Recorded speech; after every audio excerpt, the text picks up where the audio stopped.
Viete, príbehy na dobrú noc to nie je len taká nejaká zábavka pred spaním. V skutočnosti sú to základné stavebné kamene, ktoré formujú, ako deti vidia svet. No a co keby sme túto ich, povedzme, skrytú supersilu dokázali cielene využiť? Presne na to sa dnes pozrieme. Ako to celé funguje? Už od úplne malička sú príbehy, takým základom, ako deti chápu veci. Učia ich, čo je dobré, čo je zlé, čo je to priateľstvo, odvaha, vlastne všetko o svete okolo nich.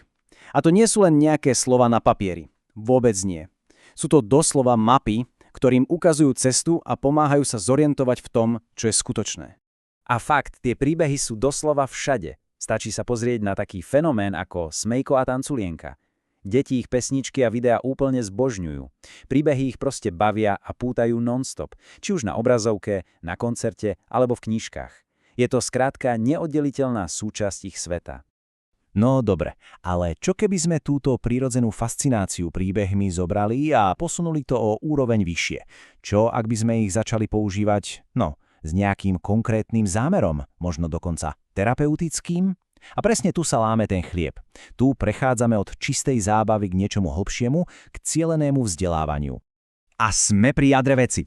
Otázka teda znie, môže jedna obyčajná knižka, jeden príbeh, naozaj pomôcť dieťaťu, aby bolo tolerantnejšie, empatickejšie? Odpoveď, a teraz pozor, je áno. A celé to kúzlo sa skrýva v jednom naozaj fascinujúcom koncepte. Tak fajn, poďme si to predstaviť. Ten koncept sa volá biblioterapia. Možno znie to zložito, ale nie je. Vychádzame pritom z diplomovej práce Kláry Eliášovej z Karlovej univerzity. A v podstate ide o, povedzme, liečebné využívanie kníh a príbehov. Ak by sme to mali povedať úplne jednoducho, tak je to metóda, ktorá berie literárne texty a používa ich na to, aby sa dosiahli nejaké konkrétne ciele. A to je dôležité. Nie ide len o to, že si niečo prečítame. Vôbec nie. Je to cielený proces s jasným zámerom. Či už je to prevencia, alebo priamo liečba. Nás bude zaujímať hlavne tzv. Vývinová biblioterapia.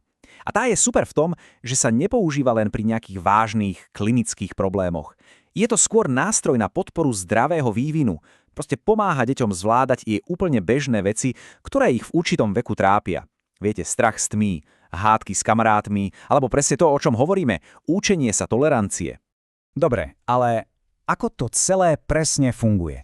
Ako je možné, že z obyčajného čítania príbehu sa zrazu stane nástroj osobného rastu?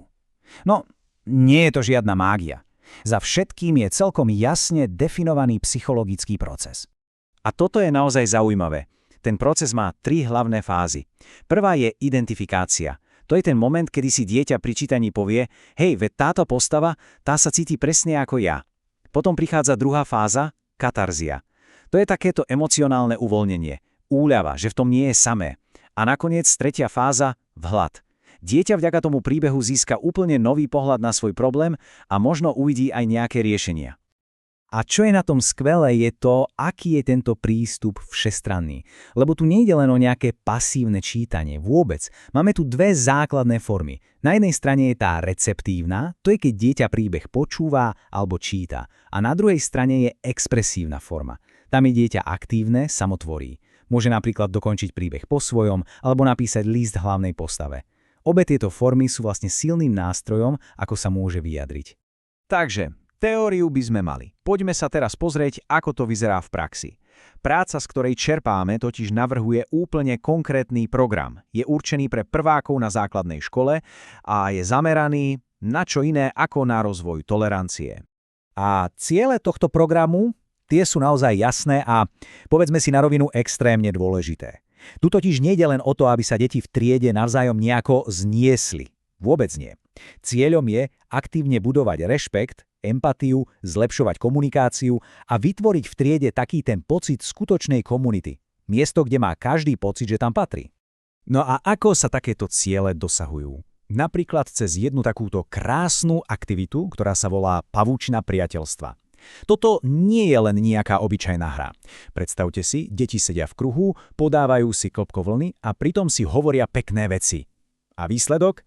Na konci doslova vidia pred sebou pavučinu, sieť, ktorá symbolizuje ich vzťahy. Je to vizuálny, priam až hmatateľný dôkaz toho, že sú všetci prepojení.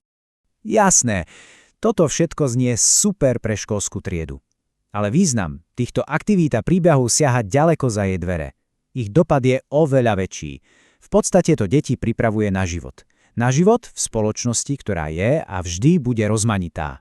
A presne v tomto je to celé kúzlo. Ako hovorí samotná autorka práce, Klára Eliášová, vďaka biblioterapii môžu deti vidieť inakosť z úplne iného uhla. Nie ako niečo, čo sa treba báť, ale ako príležitosť niečo pochopiť. Príbeh im tak vlastne stavia taký bezpečný most k tomu, aby pochopili a prijali ostatných. Keď sa nad tým zamyslíme, tak príbehy vlastne fungujú ako taký bezpečný simulátor pre reálny život. Umožňujú deťom preskúmať naozaj zložité emócie a sociálne situácie bez akéhokoľvek rizika. Učia sa empatie, učia sa rešpektu a to všetko bez toho, aby museli čeliť nejakým skutočným konfliktom. Je to vlastne také cvičisko pre srdce aj pre mysel. A to všetko nás privádza k jednej dôležitej otázke na záver. Keď už teraz vieme, akú obrovskú moc príbehy majú, možno by sme sa mali zamyslieť, aké príbehy vlastne denodenne budujú svety detí okolo nás. A možno ešte dôležitejšie, ako môžeme my sami vedome vyberať také, ktorým pomôžu vybudovať lepší, otvorenejší a tolerantnejší svet,